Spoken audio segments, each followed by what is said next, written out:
Cuerpos celestes.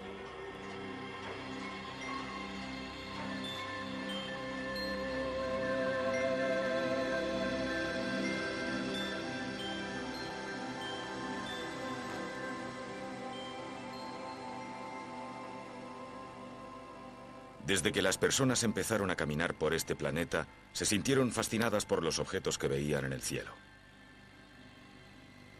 Al principio parecía que el Sol, la Luna y las estrellas gobernaban de algún modo sus vidas.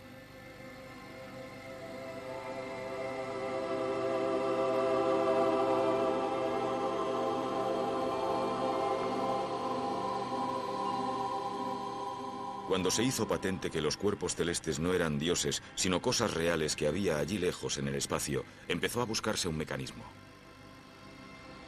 ¿Qué eran aquellos objetos que veíamos?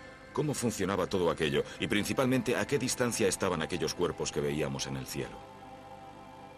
Esta historia trata de cómo llegamos a comprender los principios básicos de nuestro sistema solar sin tener que salir siquiera de la Tierra para lograrlo. Nuestro relato gira alrededor de un objeto luminoso visto de vez en cuando cerca del Sol y cerca del horizonte. A veces se confunde con un ovni, a veces se le llama la estrella de la mañana, excepto claro está cuando aparece por la noche, y entonces no nos sorprende que la gente lo llame estrella de la noche. Ha ejercido una extraña fascinación para muchas personas en distintas épocas, y todas ellas iban tras el gran secreto que guardaba. Los miles de estrellas que hay en el cielo eran consideradas hace mucho tiempo patrones de constelaciones, y aunque esos patrones se desplazaban por el cielo a lo largo del año, las mismas formas estaban siempre allí. A excepción de las 5 estrellas que no obedecían las mismas normas, se desplazaban con respecto a las otras y parecían hacer cosas muy extrañas. Durante miles de años fueron un enigma, 5 estrellas errantes entre tantas estrellas fijas. Ahora naturalmente sabemos que no son en absoluto estrellas, sino planetas. La palabra planeta de hecho significa viajero. Nuestro amigo errante es en realidad el planeta Venus, y fue este planeta el que finalmente desveló algunos importantes secretos sobre nuestro sistema solar. ¿Se mueve la Tierra? No lo parece cuando se está de pie sobre ella. Por eso durante mucho tiempo la gente creyó que la Tierra estaba estática y que las estrellas, el Sol y los planetas giraban alrededor de ella. Para explicar cómo los planetas podían moverse de forma tan rara, a veces hacia adelante y después hacia atrás, hacían falta extrañas y portentosas explicaciones.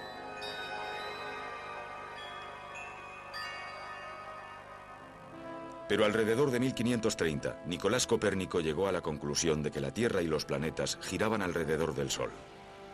Tras cientos de años de dar palos de ciego, la astronomía entró en la era moderna.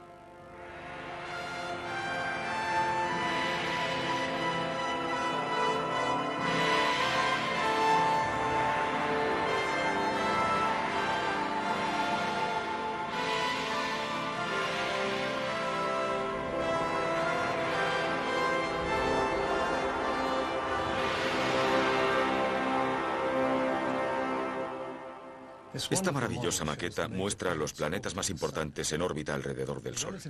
La velocidad relativa de todo es precisa, aunque naturalmente va mucho más deprisa que el verdadero sistema solar. Los planetas más cercanos al Sol giran a más velocidad que los planetas más alejados. El más cercano al Sol es Mercurio. El siguiente es el protagonista de nuestra historia, el planeta Venus, que da la vuelta al Sol cada 225 días. El tercero, con su única luna, tarda exactamente un año en realizar su órbita alrededor del Sol. Es nuestra Tierra. Después, si continuamos desplazándonos hacia afuera, encontramos Marte, Júpiter con sus lunas y después Saturno. Mientras los distintos planetas giran a diferentes velocidades, los interiores rebasan a los exteriores y todos se desplazan en relación al fondo de las estrellas estáticas que están muchísimo más lejos. Por eso a nosotros nos parece que van errantes por el cielo. Por lo tanto, en el siglo XVI la gente sabía cómo se movían los planetas, cómo funcionaba el sistema solar, pero lo que realmente querían saber era a qué distancia estaban, y especialmente a qué distancia estaba el Sol. La extraordinaria historia de la búsqueda de esas respuestas dependía del comportamiento de uno de los planetas, y ese planeta era Venus, la estrella de la mañana. Dado que Venus gira alrededor del Sol a más velocidad que la Tierra, posee la propiedad especial de que cada 19 meses rebasa la Tierra por el carril interior, por así decirlo. Dicho adelantamiento es la clave para calcular a qué distancia se hallan no solo Venus, sino todos los demás planetas con respecto al Sol. Imaginen que esta pelota que flota sobre la superficie de un lago representa el Sol y el pato que nada alrededor de la pelota interpreta el papel de la Tierra. Venus está representado por un pez volador que también nada alrededor de la pelota más deprisa que el pato y más cerca de la pelota. El pez volador nada en ángulo, de forma que a veces está por encima del agua y a veces por debajo.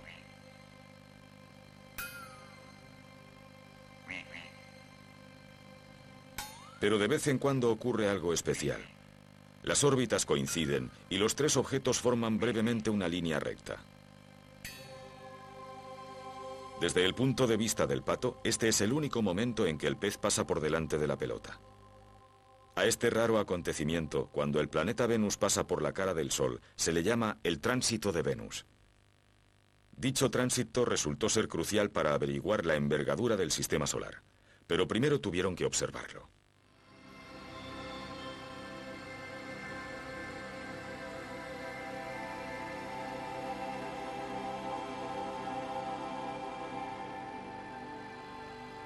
En 1632, los registros manuales de una facultad de Cambridge muestran la llegada de un nuevo alumno a la universidad. Se llamaba Jeremiah Horrocks. Procedía de Toxteth, en Liverpool, un ejemplo de chico pobre de pueblo que ha salido adelante. No sabemos hasta qué punto sobresalió en sus estudios, pero lo que sí sabemos es que estudiaba tablas astronómicas como estas en su tiempo libre. En aquellos tiempos en Cambridge no se enseñaba astronomía, por lo que todo lo que Horrocks aprendió tuvo que descubrirlo por sí mismo. A la edad de 21 años se trasladó a Hull, cerca de Preston. Necesitaba ganarse la vida y es probable que trabajara como tutor de los hijos de la familia Stone, miembros de la alta burguesía local que vivían aquí, en Carr House. En el tiempo libre que tenía, se dedicó a continuar sus estudios de astronomía. ¿Pero qué clase de persona era Jeremiah Horrocks? Pues a juzgar por unas pocas cartas que quedan, es obvio que era un joven precipitado, un poco impaciente y muy ambicioso. Fue durante el tiempo en que trabajó aquí en Hull, solo estuvo poco más de un año, cuando tuvo lugar el acontecimiento que le haría famoso, y lo más irónico es que por poco se lo pierde. Este es uno de los instrumentos que Jeremiah Horrocks debió usar, el radio astronómico. Permite medir las situaciones relativas de las estrellas y planetas y funciona encajando los dos objetos entre estos dos deslizadores de aquí y leyendo después el ángulo que hay entre ellos. El sistema no proporcionaba la distancia de las cosas, pero daba el ángulo entre dos objetos para que se pudiera trazar la situación de un objeto en relación al otro.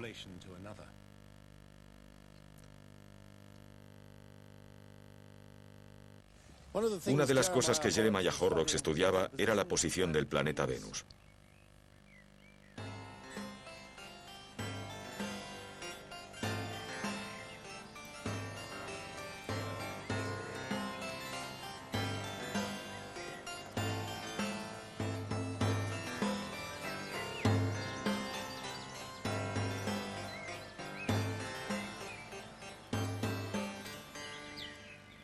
Kepler fue la primera persona que dedujo que podía ocurrir algo como el tránsito de Venus. En 1627 predijo que habría un tránsito 4 años después, en 1631. Desgraciadamente, Kepler murió antes de que ocurriera y nadie lo vio. Kepler calculó que pasarían más de 100 años antes de que el Sol, Venus y la Tierra se alinearan para otro tránsito. Y las cosas parecían estar así.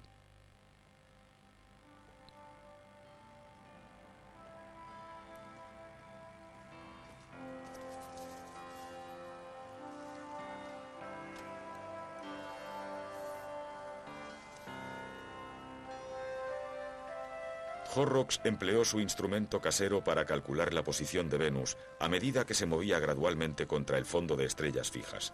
Solo podemos imaginar cuántas horas nocturnas pasaría observando y midiendo, pero lo que sí sabemos es que gracias a todas aquellas meticulosas observaciones, de repente hizo un emocionante e inesperado descubrimiento.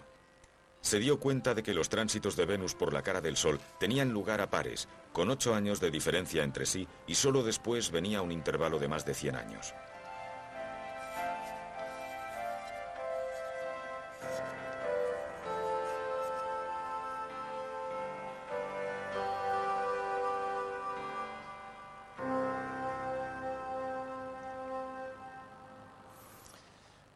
Kepler había tenido razón con respecto al tránsito previo en 1631. Nadie lo había visto porque para los observadores de Europa había tenido lugar de noche, cuando el Sol no era visible. Horrocks se percató de que iba a haber una segunda oportunidad de observar aquel raro fenómeno que nadie había visto jamás. Un enorme triunfo científico para él. El problema fue que se dio cuenta a finales de octubre de que faltaban menos de 4 semanas para que se produjera.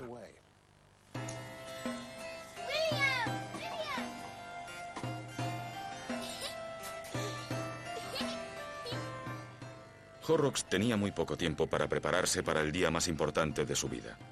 Aunque él nunca sabría que aquel día sería el inicio de algo grande, muy grande.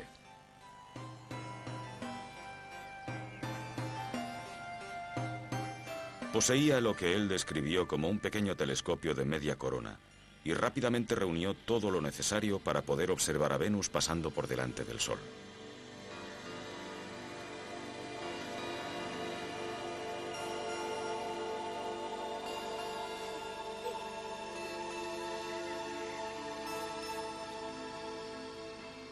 Estaba especialmente orgulloso de la exactitud de su dibujo a escala, hecho totalmente a mano.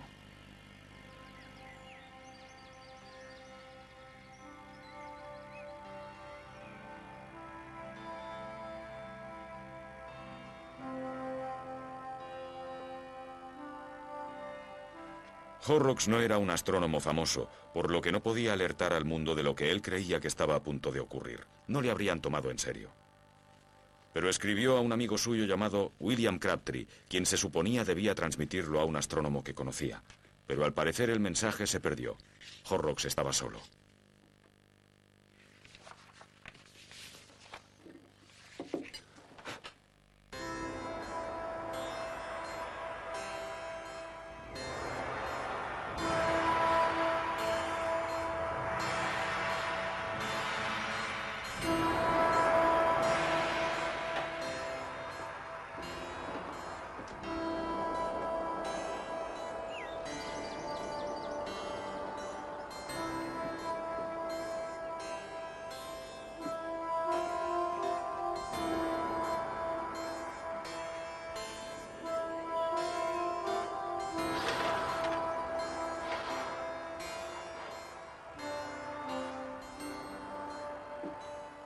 Horrocks utilizó su telescopio para proyectar una imagen del Sol sobre un pedazo de papel, de forma que pudiera observar el Sol sin peligro.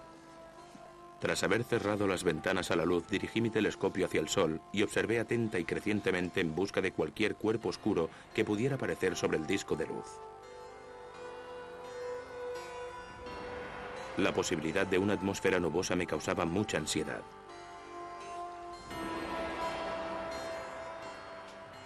Desde el amanecer, Jeremiah Horrocks observó y esperó, con la ilusión de ver al planeta Venus pasando frente a la cara del Sol. Pero observó en vano. Nada era visible. Además, era un día de noviembre bastante gris y había muchas nubes por todas partes. Quizás se perdió el tránsito.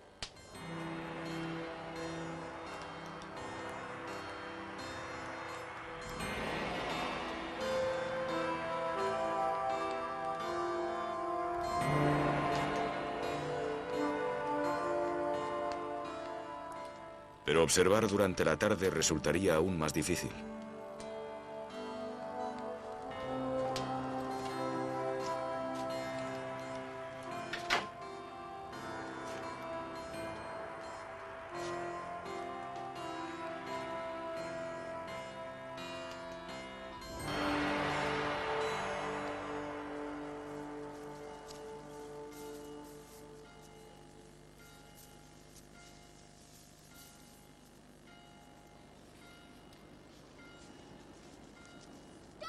¡Basta, William, basta!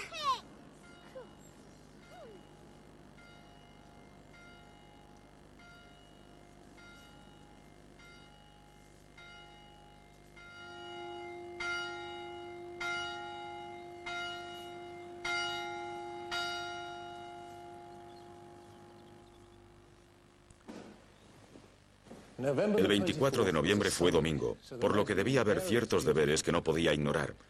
instruir a los niños en su catecismo, acompañar a la familia aquí, a la iglesia de St. Michael's, y aunque no era cura, dada su educación en Cambridge, es muy posible que tuviera un papel no remunerado en la iglesia como encargado de la Biblia, lo que habría supuesto leer las Escrituras.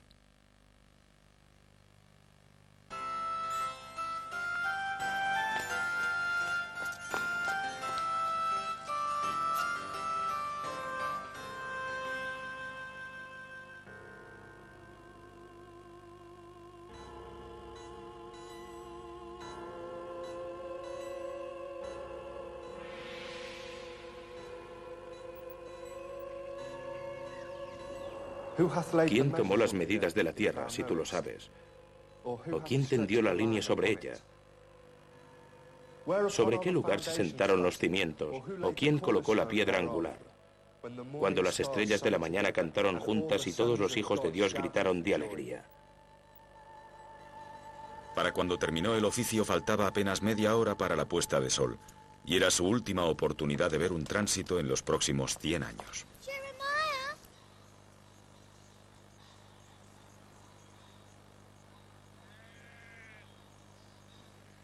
Unos 15 minutos después de las 3 de la tarde, cuando estaba de nuevo en libertad para continuar mis trabajos, las nubes, como por intervención divina, se habían dispersado totalmente y fui invitado una vez más a la grata tarea de repetir mis observaciones.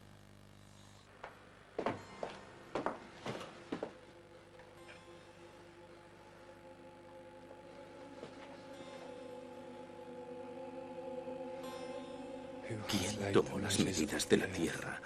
¿O quién tendió la línea sobre ella?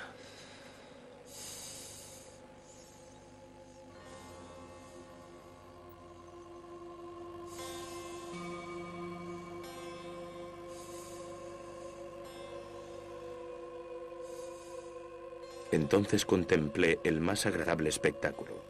Una mancha de insólita magnitud y de una perfecta forma circular que ya había entrado de lleno en el disco del Sol por la izquierda. Me apliqué inmediatamente a observarla.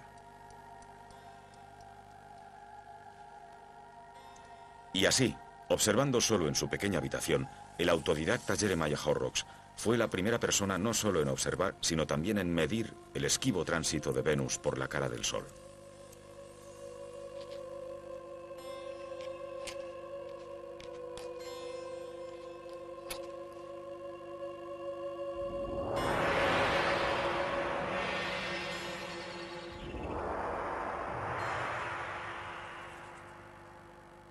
La divina providencia me permitió un logro tan completo que difícilmente podía haber deseado tener un periodo más prolongado. Pero lo que Horrocks no sabía era lo importante que llegaría a ser aquella breve observación, realizada apenas en media hora.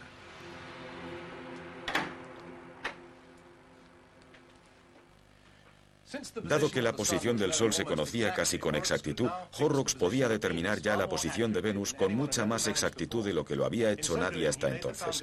Y al hacerlo sentó las bases para las próximas observaciones del tránsito, más de 100 años después. También demostró que Venus no era solo una luz en el cielo, una estrella errante. Era otro mundo, un planeta como el nuestro que aparecía oscuro cuando se veía contra el Sol, ya que solo brillaba al reflejar la luz del mismo. En sus escritos, Jeremiah Horrocks reveló que empezaba a pensar en la gran pregunta de la astronomía de aquella época, cómo calcular el tamaño del sistema solar, pero no iba a ser posible. Jeremiah Horrocks era un joven con una enorme capacidad y nos tienta a imaginar lo que podía haber logrado si hubiera vivido más tiempo. Pero su temprana promesa no llegó a cumplirse. Justo un año después de haber regresado a Liverpool, organizó un encuentro con su amigo Crabtree y el día antes de dicho encuentro murió repentinamente. Tenía 22 años.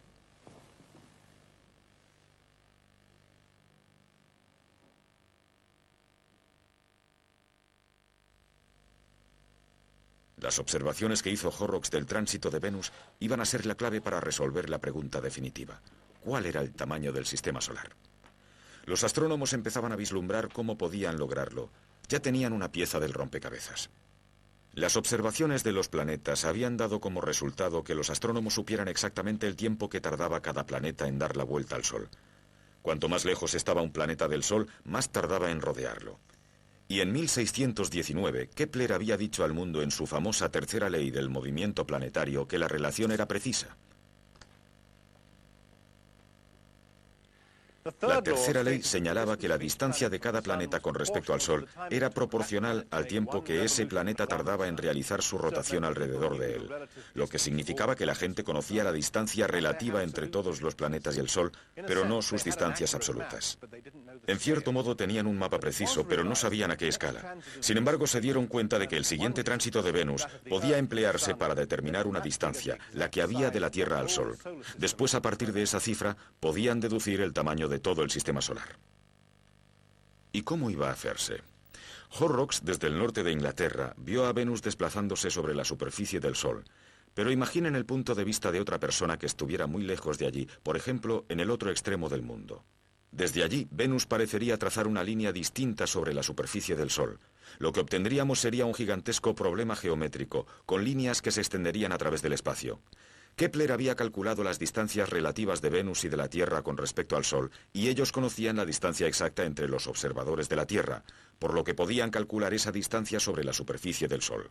Si obtenían ese dato, podrían calcular fácilmente el tamaño real del Sol, y desde ahí, por fin, podrían deducir la distancia entre el Sol y la Tierra. El propósito de la ley de Kepler era que partiendo de esa cifra conocida, se podían calcular de inmediato las dimensiones de todo el sistema solar. La teoría era muy correcta, pero quedaba el problema de realizar suficientes mediciones precisas, especialmente desde el hemisferio sur. Además, tenían que esperar largo tiempo. El siguiente tránsito no tendría lugar hasta más de 100 años después de que Horrocks lo viera.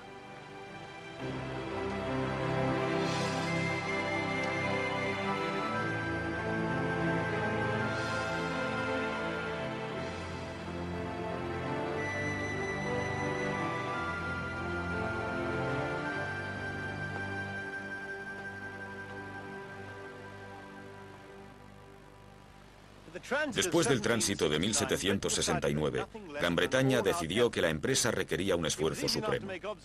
Resultaba bastante fácil realizar observaciones desde Europa, pero mucho más difícil desde el prácticamente inexplorado hemisferio sur.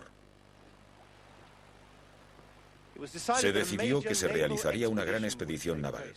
La razón era sencilla. No se trataba solo de averiguar el tamaño real del sistema solar, sino que se consideraba que los avances en astronomía podrían contribuir a la navegación. La Royal Society vio sin duda la importancia de la observación y solicitó a Jorge III dinero para financiar el viaje. Este les concedió 4.000 libras, que básicamente fue lo que solicitaron.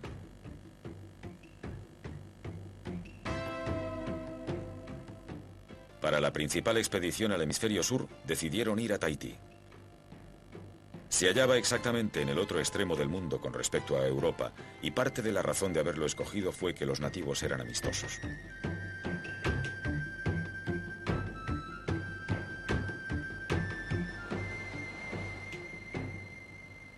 Solo quedaba la cuestión de quién debía ir. La Marina buscaba un oficial con cierta experiencia en astronomía. Encontraron a un marino relativamente enigmático, pero seguro de sí mismo, que previamente había realizado observaciones de un eclipse solar. Asimismo, poseía los conocimientos de navegación necesarios para llegar a Tahití. Y así, salida de la necesidad de llevar a cabo observaciones astronómicas desde el hemisferio sur, nació una de las travesías marítimas más famosas que se han realizado. Fue motivo de leyendas, ya que el marino enigmático pero seguro de sí mismo que la Marina escogió fue el capitán James Cook. La nave de Su Majestad, la Endeavour, de la cual vos sois comandante, va a ser equipada convenientemente para observar el paso del planeta Venus sobre el disco solar el 3 de junio de 1769.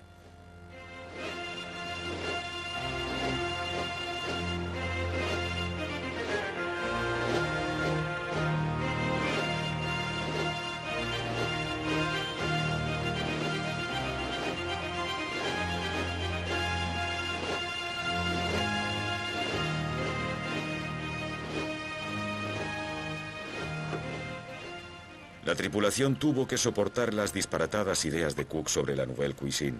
Se servía sauerkraut y se les daba carne fresca y verduras siempre que era posible. Y había que comer todo lo que se servía, órdenes del capitán. Pero 9 meses más tarde, en abril de 1769, llegaron a Tahití sin un solo caso de escorbuto. Todo un logro en aquellos tiempos.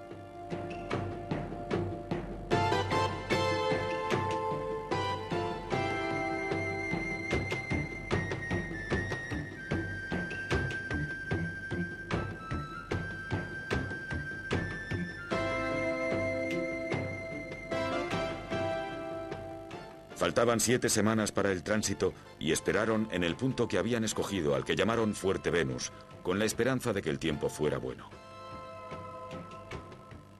¡Qué vida tan dura!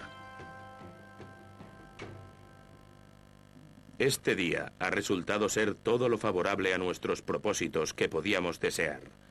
Ni una sola nube se ha visto en todo el día y el aire estaba totalmente despejado, de forma que podíamos gozar de todas las ventajas deseables para observar el paso completo del planeta Venus sobre el disco solar. El termómetro expuesto al sol alrededor de mediodía ha aumentado hasta un grado de calor que nunca habíamos conocido. Una vez que hubieron visto el tránsito, Cook siguió adelante con sus otras órdenes para explorar los mares del sur en busca de más tierra. Continuó hasta explorar las costas de Nueva Zelanda y Australia. El viaje fue todo un éxito. 138 personas observaron el tránsito en todo el mundo. Sus observaciones fueron recopiladas y comparadas y después se hicieron las sumas. Obtuvieron un abanico de cifras para la distancia hasta el Sol que iban desde los 142 a los 174 millones de kilómetros. Se quedaron con la media. Aquello significaba que la distancia de todos los planetas con respecto al Sol podía calcularse ya, por lo que un resultado de la épica travesía del capitán Cook al hemisferio sur fue el trazado de un mapa del sistema solar. Lograron calcular la distancia de las 5 estrellas errantes, los planetas, sin salir siquiera de la Tierra. El siguiente tránsito iba a ser en 1874 y por primera vez los astrónomos pudieron fotografiarlo. Venus reveló por fin todos sus secretos en 1964. Una señal de radar rebotada dio una cifra exacta de la distancia a Venus desde la Tierra, y a partir de ella calcularon la cifra actual aceptada de la distancia de la Tierra al Sol, que es de 149 millones de kilómetros, con un porcentaje de diferencia muy pequeño con respecto a la cifra originada por la épica travesía de Cook.